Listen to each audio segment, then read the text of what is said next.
The mycology of the accursed. The moment I stepped back into my childhood home, a chill swept through me, as if the very walls held their breath. It had been years since I left.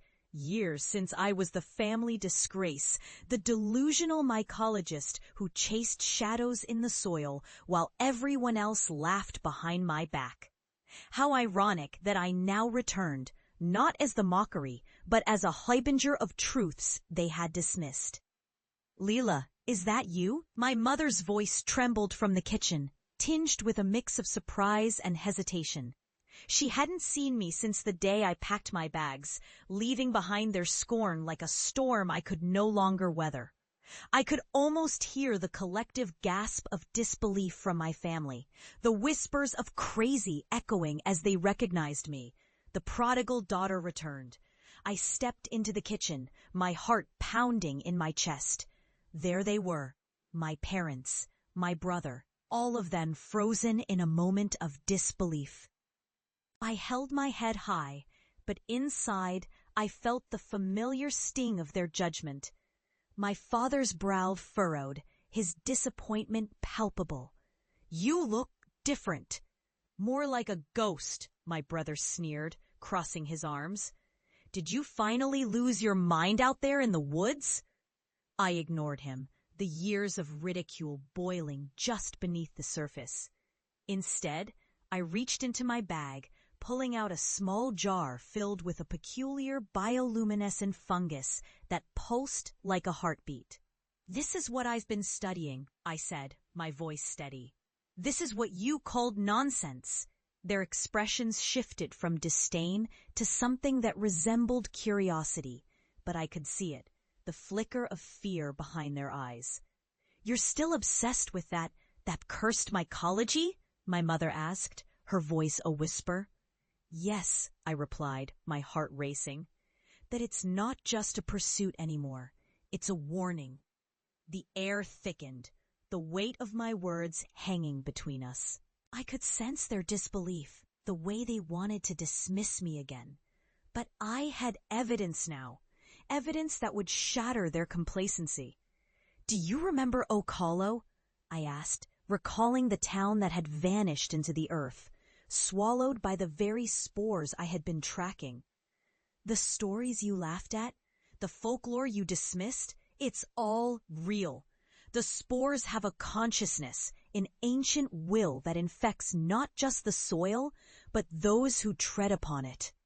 My father chuckled nervously. "You can't be serious, Lila. You're not still chasing fairy tales, are you?" "No, Dad. I'm chasing a truth that's far darker than you could ever imagine." I leaned closer, feeling the thrill of vindication pulse through me. "I've mapped the cursed territories. I've faced what lurks beneath. And now it's coming for all of us." The room fell silent, the tension thick as smoke. I could see the wheels turning in their minds, the doubt battling with a burgeoning fear. "What do you mean?" my mother asked, her voice shaky. I set the jar on the table, and the fungus glowed ominously, casting eerie shadows on their faces. "These spores are sentient.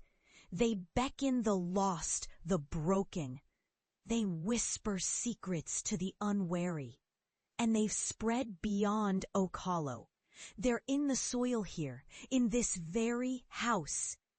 A gust of wind rattled the windows, and I felt the familiar creeping dread of the past wrap around me. I had seen towns fall, lives consumed.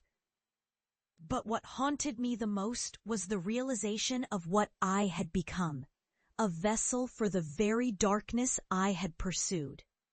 "Leela, you're scaring us," my mother said, her voice trembling now. "You need to stop this." "Stop?" I laughed, the sound bitter in my throat. "You don't understand. I can't stop. I've seen what they can do. I've watched as they twisted the minds of those who doubted me. They won't stop until they've claimed what's theirs."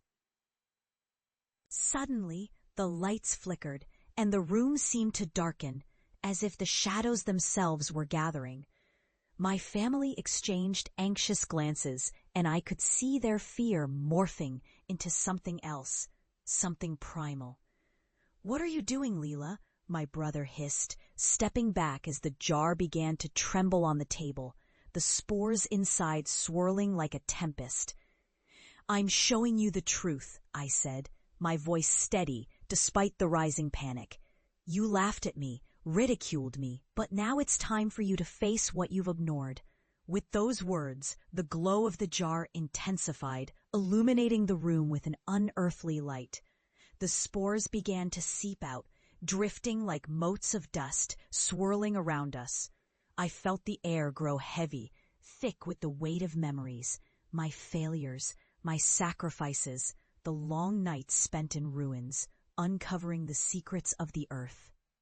Their faces drained of color as the spores took form, coalescing into shadowy figures, grotesque and writhing. The family I once sought to impress now stood before an embodiment of their disbelief, the very thing they had laughed at manifesting in front of them. "Leela!" my mother screamed, her hands raised as if to shield herself. "Stop it!" But I couldn't stop.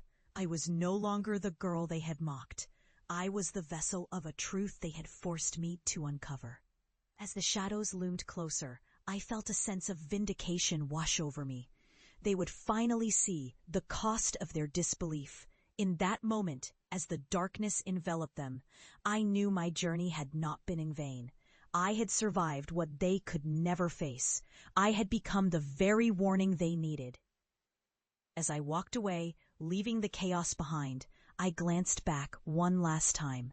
Their cries echoed in the air, swallowed by the shadows. I felt a pang of sorrow, but it was eclipsed by the chilling realization of my triumph. I had uncovered the truth of the cursed mycology, and now they would bear the weight of what they had scorned. I stepped outside into the night, the moon shining bright above, a beacon for those who would heed the warnings of the earth. I had become a guardian of the dark, a survivor of horrors no one else dared to acknowledge. And as I walked away, I knew that the shadows would follow, whispering their secrets to those who would dare to listen.